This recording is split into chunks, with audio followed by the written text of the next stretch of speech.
Alright, hello everybody. You may notice that my voice is not the dulcet tones of one Malcolm Simpson. I am an ex-EMS student. I'm here with two other ex-EMS students to cast this next series. I believe this is Matt v. Matt. Yeah, if you guys want to introduce yourselves. Yeah, I'm Gabriel, an ex EMS student. You'll know me from the games of R1G1 and Blue Steel. Hi, I'm Rowan, otherwise known as Autumno. I can claim some of the worst games in the first rounds of the initial StarCraft tournament, although I have improved a little bit since. Just a little bit. Right, so we're gonna crack on. So we've got a PVT here. Nice bit of manners to start off. In our bottom left corner here in the red trunks, we have Matticus, who is one of the two Mats. With a... He's missed it. There he is. Good job. And in the top right corner, we have in the blue trunks, ElDiablo, who I believe is another Mat. With a curious depot placement, but I'll allow it. He's got a skin. He's going to win. He does have a skin. He's right. He's rocking the Brood War, the classic skins. He's already queued up two depots to begin with. Interesting wall. As you may notice, you can't actually complete this wall because of the unbuildable plates there. So I'm not sure what the game plan is here. And these rocks were added to the game purely to prevent people from walling off the bottom of their ramps offensively against an opponent. So you'd wall off over here to stop your opponent from getting out. But the Terran over here has decided, no. This will work just fine. Off to a cracking start. We're going... Technically, this is Rax gas, but, you know, sure. Very quick second pylon. Process looking fairly normal. Gate gas in very early pylon. Not entirely necessary to get it that early. As you see, he's 23 out of 31 supply. Nothing too outrageous so far. A bit delayed on the side court, but, you know, not too bad. Oh, a somewhat reasonably timed expansion here. I like it. Now, I wonder if we're going to open up Reaper because of the gas timing, but we are a wee bit off that. Into a double gas. He is going to complete that salad. Interesting. Right, it's a marine open. Oh, several cube marine open up. Fine. Works for me. Let's go in triple gas. Is he planning to go Banshee? I'd like to see Banshees. Oh, Banshee would be lovely. A cloak Banshee in there. Oh, he's gone 4 gas. Cloak I enjoy that we have a Zealot wandering across the map, trying to see if you can get anything done. Yeah. And similarly, not ridiculously timed natural. This is some half-decent macro. Yeah, given the interesting wall that ElDiablo opened with, this Zealot could actually be a bit of a nuisance. And these two Marines will see this off, but they're going to have to run when they see it.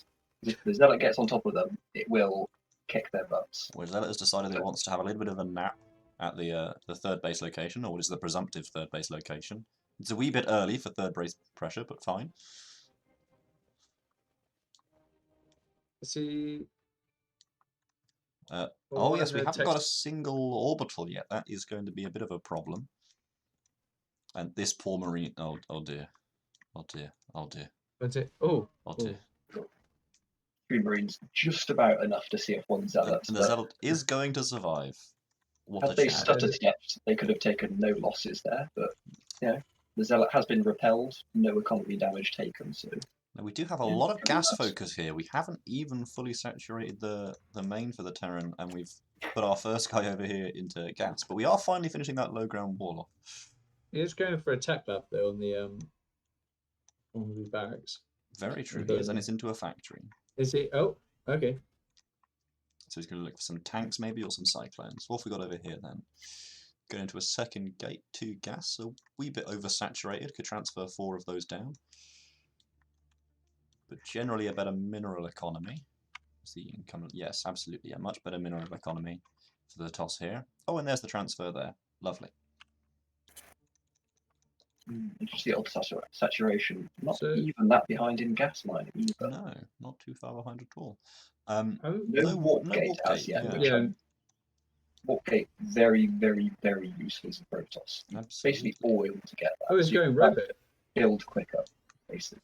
A robo, was it? Yeah. Ah, there it yes, is. quite so. Oh, So I it's hope going to we see be Disruptor. Immortal Stalker, perhaps. Disruptor. Let's We've go. got a little bit of pressure coming in here. We've got a low ground wall off. That is a starport. Still not fully saturated at the top here, but that's not too bad. Has built an orbital though. Has built an orbital in the main, which is good, and its energy is low, which means that he has used a mule at some point. I think it was a scan. I think he just dropped a scan to see what the Protoss was up to. He has indeed scanned the main base, you're quite right. Not the worst, but a mule mines about 300 mules, so mules very are useful. just amazing. Oh, and here we Right, are, I here's the think we've pressure got coming in. There is a tank building. These Marines are going to have a bit of trouble here. If they focus fired on that wounded zealot, they might have a better time.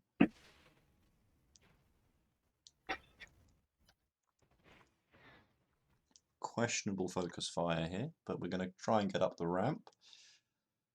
Yeah, I think Matticus just has the numbers at this point. No consistent Marine production means that there If is that very little tank to had been contend. done a little bit earlier. I mean, a good worker pull here could see this off, but workers against zealots is never anything you want to see. Yeah, I think this is where, if you had Warp Gate, would be useful if you then brought down a pylon. Absolutely. The travel time wouldn't be. or a warp prism built from a Yeah. robotics facility. It's basically a floating pylon. Nothing building from there yet, but we do have a third going down, which is very nice indeed. That's a very nice timing for a third at this stage. It means that even if these zealots and this stalker are seen off by this worker pull, Matticus is in a very good position indeed. I think it would have been interesting if he had gone for charge lots in this build with the amount of zealots he's gone for. Yes, very early charge lot pressure is very powerful indeed. We're rallying across the map, which is interesting, but given the state of the Terran economy, I think it's probably justified. Yeah, I mean, SCVs did clean that up eventually with a little help from some Marines popping out, but 17 workers against 50. Matticus is so far ahead economically. I think just swamp the Terran at this point. I think at this point, Matticus really wants to just put down as much production as he can. Yeah, he could explode here into many gates as he is doing. He has got the Twilight bound, so charge or blink or any of that. Really, anything is a good way out here. I think going DTs as well at this point, as you know that he doesn't have the tech structures. DTs is lovely. Yeah, I mean, anything would work at this point. He could just build pure zealots, and I think he's got this. Siege tanks can make a comeback happen, but I'm enjoying this siege tank on the ramp, blocking everything else. Let a depot burn down there, but never mind. So you can repair. With tanks, what you really want is some nice defensive locations, which I think he's going to set up a couple over here, which is nice, because you want to focus your enemy into a choke point, and you don't really want to be sieging tanks clumped together like this. You prefer to have them a bit spread out. Those tanks are a little bit exposed. See, stalkers here can hit these tanks here, which you want them a little bit further back. Some of these spots. He is rebuilding a wall very slowly, but I mean, if that wall gets broken, charge lots could get a surround on that so quickly and will tear those tanks down. Whereas if they were back close to the command center, it'd be much harder for the Protoss to reach them, and they'd take a lot more fire in the process. Absolutely. Though I must commend our Protoss player for this macro. Very nice indeed. A third base before the 6-minute mark. We've got charge on the way. 6 stalkers. Again, the only thing I'd bring up is going up to Robo Bay. Sorry, escape. The only thing I would say is still no warp gate. I think we've probably got past the point in which he'd remember to do it now. But and particularly if nothing else, warp gate means all this little walking is no business. Yeah.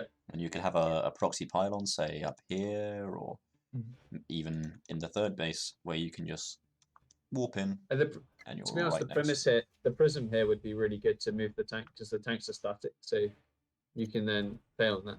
Absolutely. Yeah. Anyone watching who doesn't know, Warp Gate is an upgrade that allows your gateways. Is you select the gateway, and anywhere with pylon power, you can just click and build a unit.